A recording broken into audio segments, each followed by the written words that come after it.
I have been approached by a handful of networks, and I'm not sure how to find out if signing a contract is worthwhile. And I'm guessing this is going to be first for you, Austin. Are all networks just looking to sign as many channels as possible? I was hoping to find a site where other YouTube creators who have signed on with a network are posting about their experiences. She's got a lot of questions in here for you. Can a network really help increase my traffic?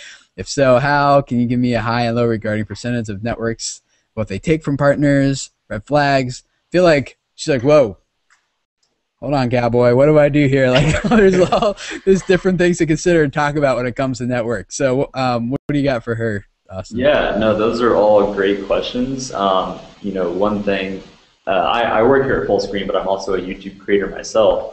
And I signed with Fullscreen about a year ago before even, I didn't even know what Fullscreen was, and they sent me an email, and I was like, what is this? So I looked at them, and I was asking all the same questions. So the first question was, are networks just looking to sign as many channels as possible? You know, some are, but like for instance, with what we look at, when we partner channels, we look at two things. We look at, you know, statistics, but we also look at content. Like there's a lot of times where we'll sign channels that from a statistical standpoint, you know, maybe our return on investment wouldn't necessarily be there, but we believe in these channels and we know that they have great content, so we want to bring them on and help them grow. You mentioned looking for a site where other people are talking about networks. There's a few different forums. One forum is YouTube Talk. A lot of people go on there and talk about stuff, and we try to have it. YTubeTalk.com. YTubeTalk.com. We go on there. We try to have a presence as well to make sure, you know, that like the right information is out there and whatnot. Can a network really help increase traffic? Yeah, I mean, we have a lot of different ways that we look at that. We have different promotional tools.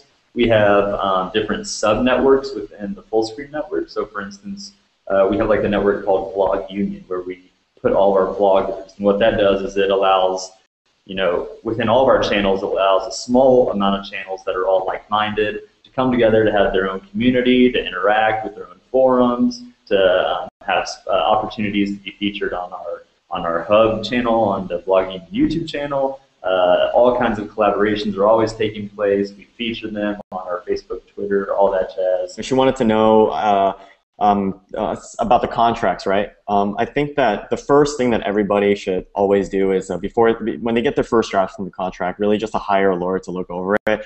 I mean, you know, I know it costs money, but I honestly like, you know, regardless of how much it costs, I think maybe it'll cost you maybe a couple $100 to have a lawyer look over it. Like, honestly, it's worth it. In the end, this is like your career that we're talking about. So, you know, it's really important to have like somebody that has the experience to, you know, look over things and, you know, maybe possibly make some changes that, you know, maybe will help you for the long term.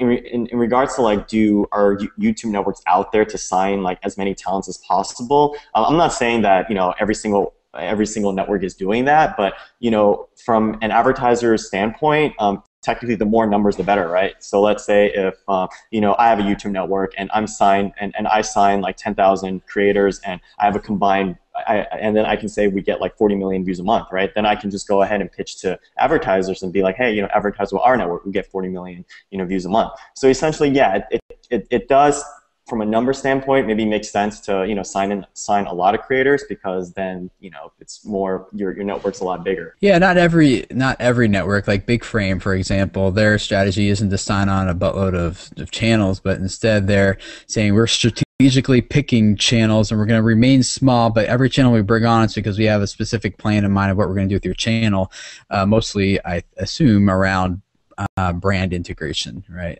into their videos. Every network does things a little bit differently, so it's really hard, I think, for us to make like sweeping generalizations. One of the things, I've been approached by a couple of different networks, and so far I've said no to all of them because I have specific goals for my channels that working towards, and so far, like, none of them have really said, have given me ways that they can help me achieve those goals. And those goals aren't just like more views or more money. Like, I think views and money are more of a symptom or a metric to use if you're meeting something bigger.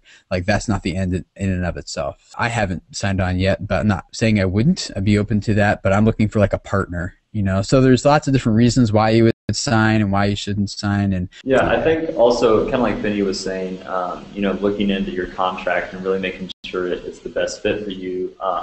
while we like to think we have the best, kind of overall package to offer, we also understand that, certain creators are going to look for more specific things that maybe we don't really offer as much. So, it's about kind of weighing the pros and cons of what's best for your channel and what your overall goal is for your channel, and seeing which network, fits the best with that. We want to work with our partners. I think sometimes people get this idea that, because of certain bad things that happen with networks are just the devil and out to get you. But, right. It's our job to make sure that you're all succeeding. Like when you succeed, right, we all succeed. So we want to help and accommodate, and if things come up or you have issues, that's what our partner managers and our 24/7 support are there for. Yeah. So. I mean, I've been in a 2-year contract with Verizon for my cell phone for the past 11, 12 years, and I keep renewing it because I love it, Right. So just because you're locked into a contract doesn't necessarily mean it's a bad thing. Sometimes that works out better for all parties too.